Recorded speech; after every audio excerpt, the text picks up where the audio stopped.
Morning, everyone. So yesterday we looked at another way of doing a titration. Essentially, that was using what's called a titration curve.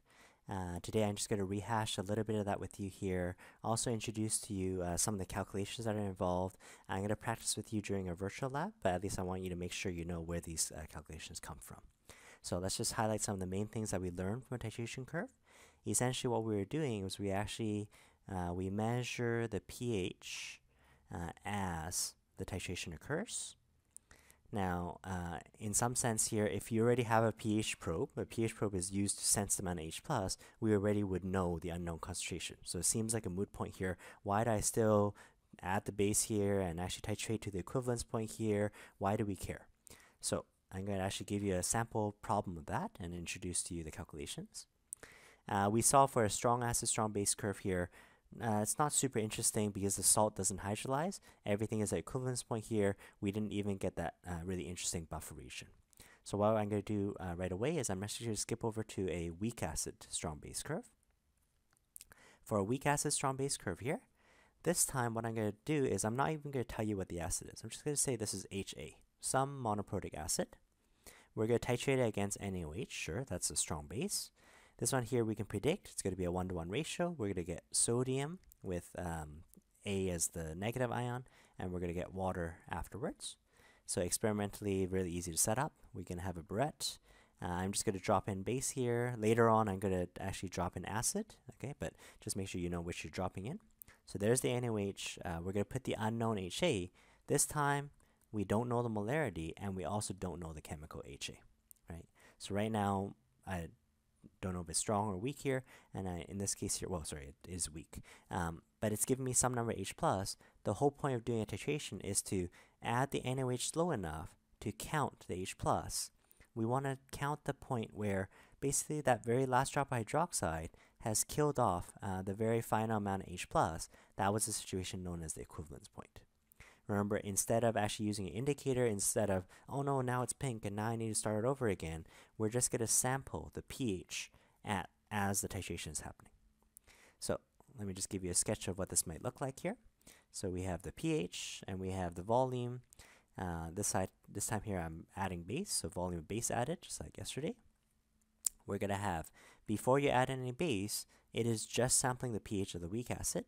As a weak acid, like we said before, I would expect it to start out a little bit higher. Let's say for argument's sake, it's starting out about 3. Okay, I don't know exactly what that number is. Okay, 7 is the dividing line at 25 degrees. As you steadily add base, the base is going to start killing off the H+. We would expect then the pH here to start climbing. You start adding some more, it starts climbing. There's a really strange buffer region. We'll come back to this in tomorrow's lesson. There's a range where you seemingly add quite a lot of base, or if you want to add acid and go the other way here, the pH here really isn't changing all that drastically. Again, I'm just going to give a name to it right now. There is what's referred to as a buffer region right now.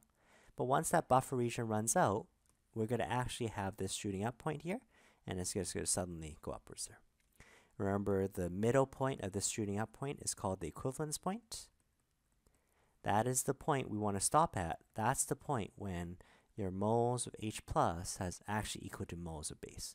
That's when the stoichiometry is perfectly matched up, when we've actually killed off all the acid and killed off all the base. How come the pH was actually bigger than 7 at the equivalence point? Even though at equivalence point here, we had expected to have no reactants, well, the NaA, this one here is going to hydrolyze. The Na+ is a spectator, it can't do anything. But the A- actually in reacting with water can steal an H+ back from water and reform my conjugate acid HA, delivering some extra hydroxide at equivalence point. So yes, even though the equivalence point is always the middle of this sudden jump region, even at equivalence point here, because of the salt hydrolyzing, it actually recreates a little bit of hydroxide. The pH is actually bigger than 7 at equivalence. That is an explanation, okay?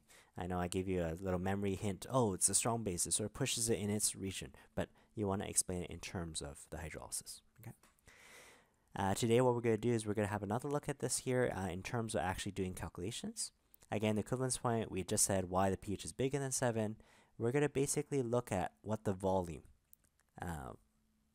we needed to add before I hit equivalence. So VB is the volume of base to reach equivalence.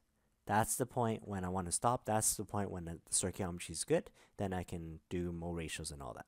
Okay. What we're going to need in this setup here, we're actually going to find whatever VB is. I want you to take half of VB. So let's say VB was like 5 milliliters. Take half of it, it would be 2.5. It doesn't have to be exactly on a point that you've actually taken a reading. We're going to call this point here V half. So this one here is a special point.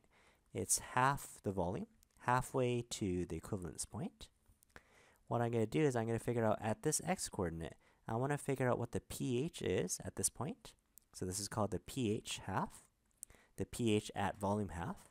And I'm also going to need one other point here that is pH initial. We actually go through this whole experiment here, draw the whole curve. The curve here helps me identify where the jumping up region is, this equivalence point. The equivalence point will help me identify VB. That way I can take half of it. I essentially just need these 2 points here. What is the pH at the halfway point, and what is the pH initial? And I can solve through the entire problem. Okay, so let me just show you how this would work out. First question, because this is a completely unknown acid, right? I know it's monoprotic, but I don't know the Ka constant. First thing you want to do is actually calculate or determine. Calculate the Ka of the unknown acid. This time, I don't know the molarity. That's usually true for titration. I even don't know the chemical. I want you to picture with me here. So we have HA. That's my unknown acid. I am steadily dropping in NaOH to try to neutralize it to become NaA and water. Let's just put some numbers to this here. Let's say the HA started off as 10 moles. Okay, I don't actually know that. Okay, so 10 moles. Before you add in any base, all 10 moles are present.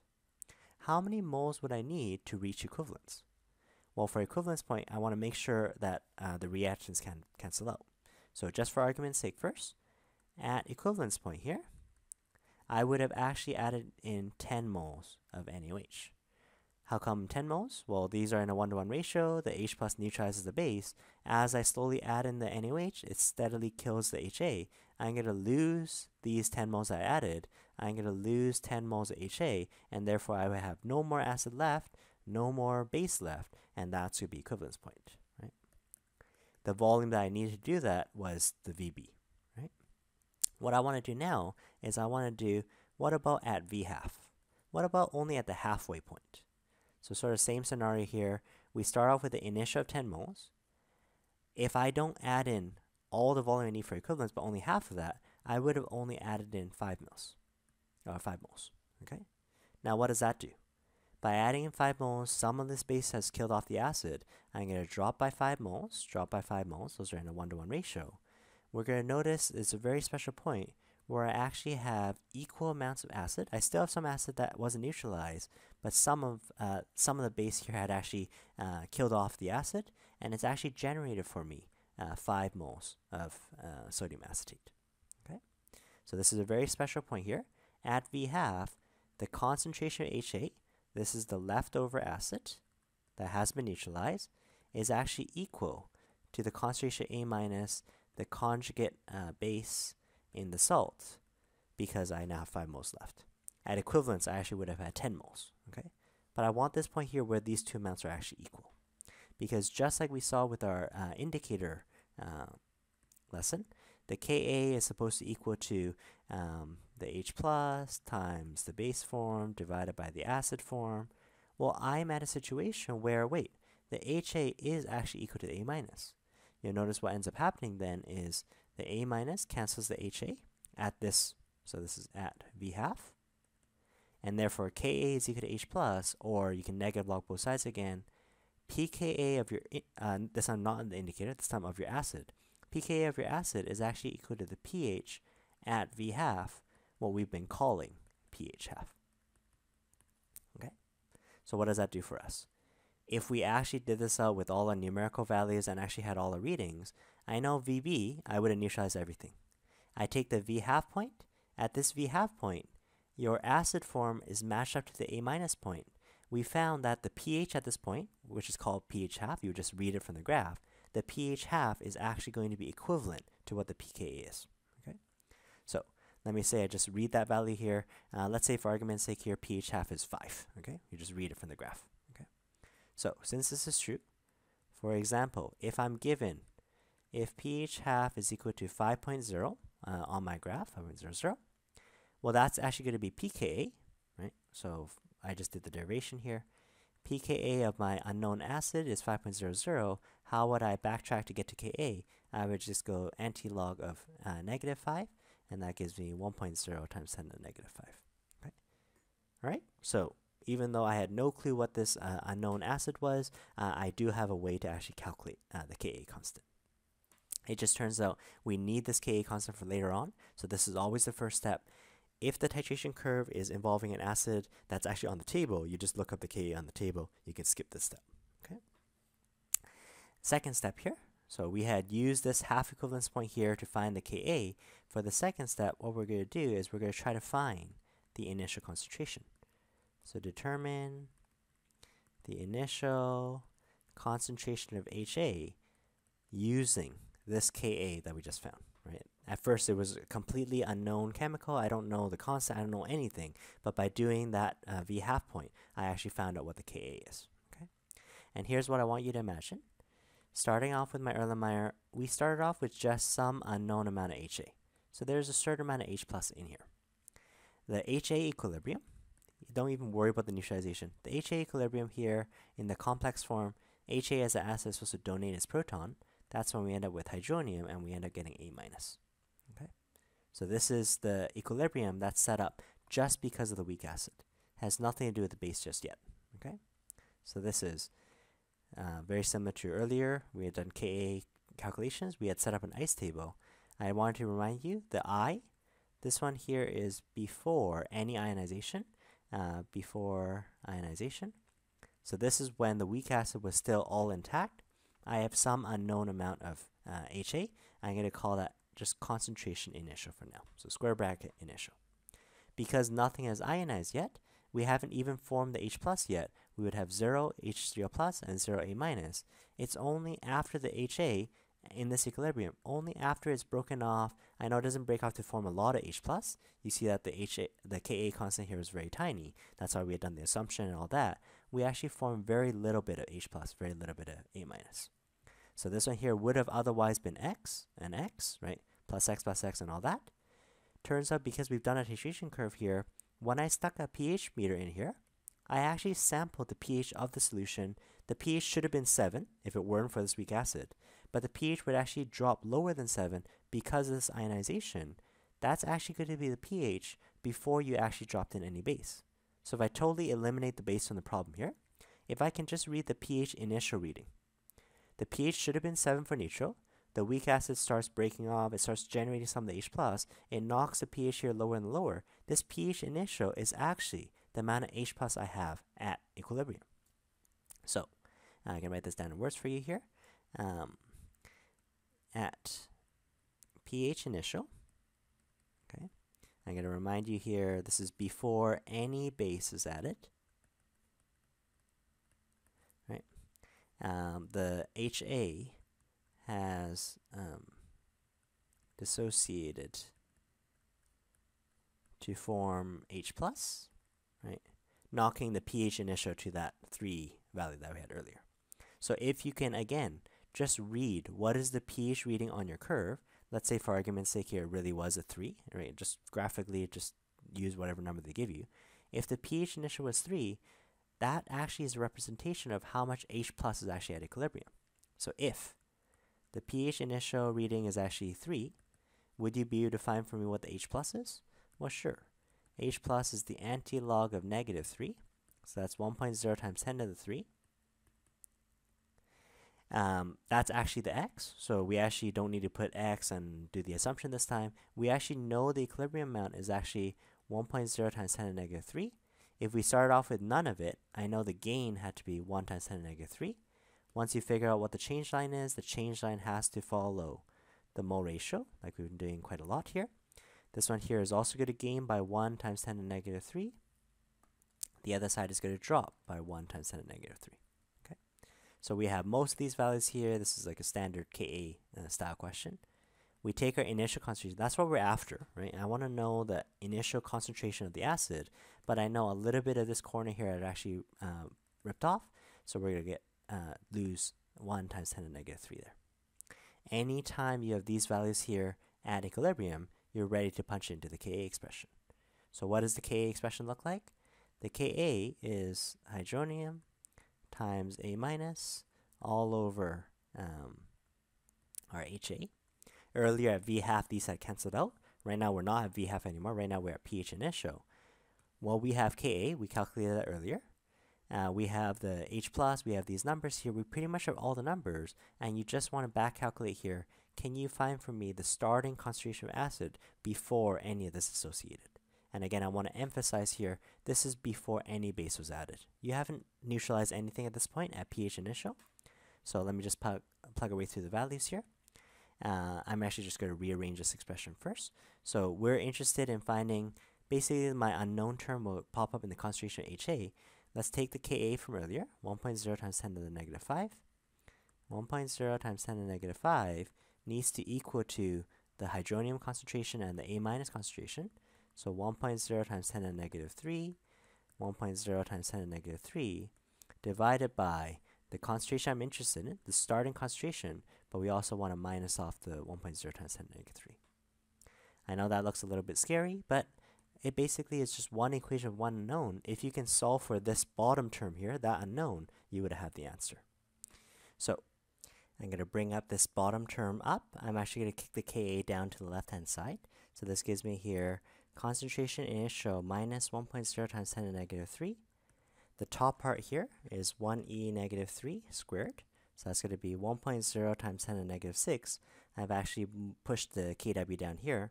1.0 times 10 to the negative 5. I can clean that up as well. What's 1e negative 6 divided by 1e negative 5? That's just going to be 0.1. Oh, that looks really nice. And then all I need to do is I just need to add this 1 times 10 to the negative 3 back to the right-hand side. And there we have it. The starting concentration is 0.1. I'll show you that step. 0.1 add this 1.0 times 10 to the negative 3. And that gives you 0.101. Okay, so we know the initial concentration. That's all the goal of doing a titration was to find the initial concentration, and we've done it.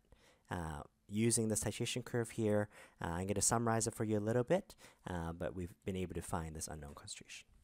So let's just work through a worked out example. Again, this one here is a weak acid strong base curve. Depending on the type of curve, the math is a little bit different.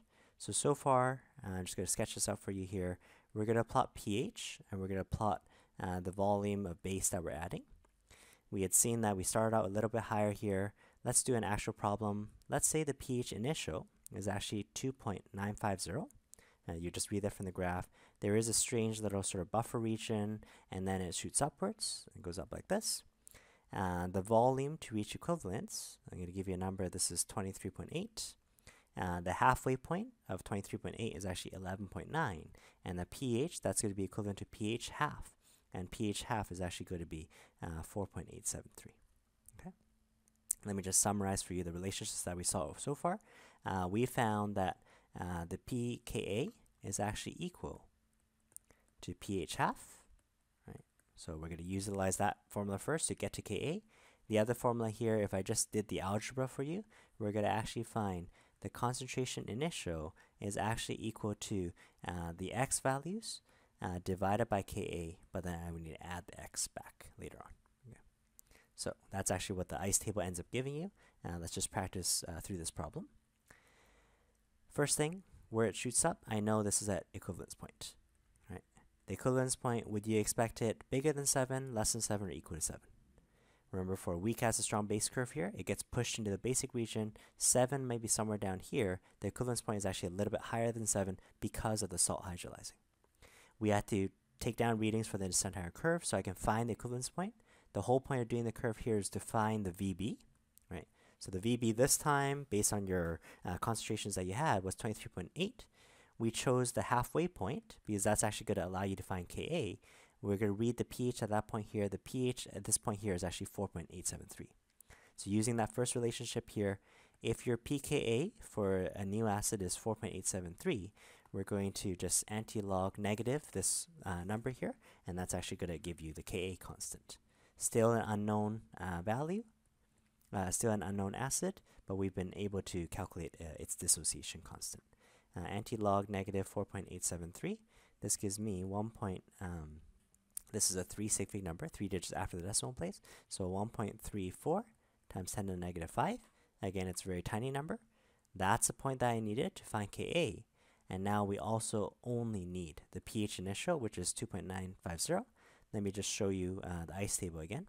So we have HA. I'm going to show you the simplified form, H plus and A minus like this. We have some starting concentration, right? We had none H plus, none A minus to begin with. At the end of the day, the H plus is actually enough to knock the pH initial. So pH initial for us is 2.950. The H plus is actually going to be anti-log of negative 0.250. So that's why in part 1 we had practiced all those conversions. Hopefully you're still familiar with that. The H plus at this point is actually 1.12 times 10 to the negative 3. This is the H plus at equilibrium because the weak acid had ionized. The HA has actually broken off enough to actually generate 1.12 times 10 to the negative 3. The change line follows a mole ratio, so this part here will still add up. I don't have to do the assumption because I know what the change line is, 1.12 times 10 to the negative 3, and then we have, you just do the math, concentration minus this 1.12 times 10 to the negative 3. At that point, you're ready to sub into the Ka expression. The Ka is supposed to be H plus times A minus all over HA. I know my unknown term will always pop up in this HA term at the bottom, so I'm going to rearrange it here for you. HA is actually given by the H plus times A minus. We saw a worked out example earlier. I had divided the Ka over. But remember, the HA is actually the initial concentration minus this. So therefore, if I plug this term into here, I would actually have, what's the starting concentration? It actually is just this H plus A minus divided by Ka, but I'm going to add that H plus term again. Right? And earlier I had just been calling that X. Okay. So we knew what H plus is, so I can just mathematically crunch your way through. 1.12 times 10 to the negative 3 multiplied by itself. Those are the product concentrations multiplied by each other. We divided the Ka over. I just found the Ka from earlier, 1.34 times 10 to the negative 5. That one would have given you the equilibrium after the weak acid had ionized. I want to then add this 1.12 times 10 to the negative 3 so I can just get the starting concentration again. I know the math looks really, really scary, but it's always going to be the same steps. And we're going to do this more so on a virtual lab. Okay. So crunching through all that math there, and we've done it. We found the unknown concentration as 0.0947 molar. Right? Remember, the whole point of doing a titration is find the unknown concentration, and there we've done it. We got the concentration. Just for completeness sake, I want to just show you what this math might look like on the weak base strong acid curve. We had drawn this a little bit yesterday. I'm not going to go through all the calculation, but I'm just going to hint at how this works. Let's imagine this time we actually have our acid in the burette. Okay? So what I'm dropping in is actually H plus particles. I'm dropping it off into a solution that contains a weak base. There is an unknown molarity and also a base here. Maybe I call it B minus, right? It can pick up a proton and it can go up by a charge. I'm going to stick a pH probe in there. If you do this via a titration curve, you don't actually need an indicator because I actually want to overshoot any equivalence point. I want to have the full shape of the curve here. That way you can identify the equivalence point here a lot easier. So I have the pH. This time, big difference, volume of acid added, right? Because what I'm dropping in is actually acid. So imagine with me here, the weak base would have generated some hydroxide, right? That hydroxide, so 7 is the dividing line, that hydroxide would have pushed us in the basic region. Because we're told that this one here is a weak base, I wouldn't expect to get upwards to the pH 13s, the 14s. Weak bases usually are somewhere between maybe 8 and 10. Obviously, it depends on concentration. If you have really high concentrations, you can really get up to those higher values. But this one here starts out somewhere high like this. What I'm doing is I'm going to steadily start dropping in acid. What's going to happen to this pH as you drop in acid? Well, the acid particles are going to steadily neutralize hydroxide. I would expect the pH here to start dropping. You drop in more acid, it neutralizes more hydroxide, it drops it in there. You just keep dropping it in, and this just keeps dropping. Again, we're going to have a strange buffer region. We'll see the buffer more so tomorrow. Basically, a buffer region is a region where you seemingly add quite a lot of acid or quite a lot of base, but the pH here is staying within a very narrow range. It is changing, but it's not jumping as suddenly as I would imagine when you drop in a strong acid. Eventually, though, when this buffer region runs out, we'll talk about how it works tomorrow. When that buffer region runs out, yep, by adding acid, it's going to go from having that very last drop of hydroxide, you kill off the hydroxide, so now it's neutral, quote unquote, and then we've now dropped in an acid, and now it can't find any more hydroxide. That's when it's going to shoot downwards. That all happens within a very, very narrow range because it happens within a matter of a drop or so. This time we're going to call the, again, equivalence point, right? The equivalence point is the middle of this sort of jumping region. The equivalence point here should very well be moles of acid has actually cancelled moles of base. We actually have no reactants left over. Let me just draft an equation for you here. B minus reacts with an acid, let's say HCl. This one here is going to pick up the proton, become HB, and become Cl minus. At the equivalence point, the reactant should be completely gone. I've just matched up to the correct stoichiometric ratios. But what we're going to find is, since you ended up making HB, this one here as a conjugate acid, the conjugate acid can actually rehydrolyze, can re-react with water, and replenish a little bit of the H+. So even though I'm at equivalence, I would have fully expected it to be neutral. The pH is actually going to be a little bit less than 7 at equivalence. Okay? But very similarly here, I'm not going to go through all the derivations with you, but we're going to have the sudden jumping point here. That's going to be called VA. That's the volume needed to reach equivalence. We're going to take half of that. That's going to give you V half. That's actually going to put you in the middle of this buffer region. At that V half point, you can read the pH at this point. So that's still going to be called pH half. And this is going to be called pH initial, just like we did earlier. We needed to take down readings of the whole curve, so I have the entire sketch. I can find where the equivalence point is. I can do the half of it, no problem. And then, therefore, I can read pH half and pH initial. I'm going to, you can see if you can draft this out for yourself here. You can do the relationships. At this pH half point, we would have equal amounts of HA and A minus. So if you try to do a KB expression, KB is supposed to be the product, so HA times OH minus divided by A minus. Because at this V half point, you have actually equal amounts of the conjugates, those terms drop out again. So one conclusion out of this is KB is actually the OH at this point, or we can better yet write PKB is equal to the POH half. Well, what's POH half? I've been tracking it as pH half. Well, how do you get POH? If you know pH, you just go 14 minus pH half. So again, we're going to practice this more so on the lab. So you're going to use this relationship because this was a completely unknown base. I want to figure out what the constant is first. And then what we're going to do is that ice table, again, I'm going to give you just a hint. A minus reacts with water, becomes HA and ends up forming a hydroxide. We do our ice table. This is before any acid is added. Our goal in a titration is to find the starting concentration. We had no ionization just yet. This one otherwise would have been minus X and plus X plus X. But again, because I know the pH initial doesn't quite help me because I actually need to track hydroxide. But using the pH initial, I can calculate what's POH initial. Right? Again, 14 minus pH initial. And if I know what the POH initial is, I can calculate the hydroxide concentration by the antilog of negative POH initial. Right?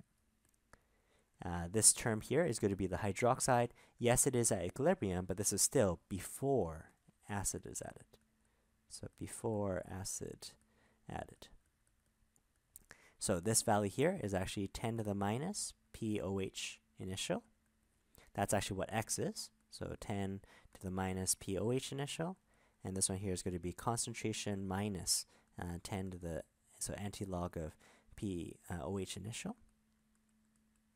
And then at that point, if you have expressions for the equilibrium line, you're ready to punch it into the KB. KB was supposed to be the HA times the hydroxide divided by the A minus. Again, I'm going to rearrange it. My unknown term is always going to pop up as my concentration of A minus at the really beginning. So we're going to have, that's going to be the bottom term. I'm going to move the A minus term up top. A minus is actually going to equal to HA OH minus divided by KB. And then by punching in that term again here, this term would have been concentration minus this 10 to the minus POH initial. So long story short, the A minus concentration will always equal to, basically it's X times X divided by KB, but you're going to add the X again, where X is actually equal to this 10 to the minus POH initial. So you do all that work with a titration curve here just to find two special points. You need to know this jumping point, so you know the equivalence point. That allows you to go halfway. You just need the pH at this point and the pH initial, and you've been able to solve the entire question. Okay, we'll do some practice with this on the virtual lab. Let me know if you have any questions. Thanks, guys.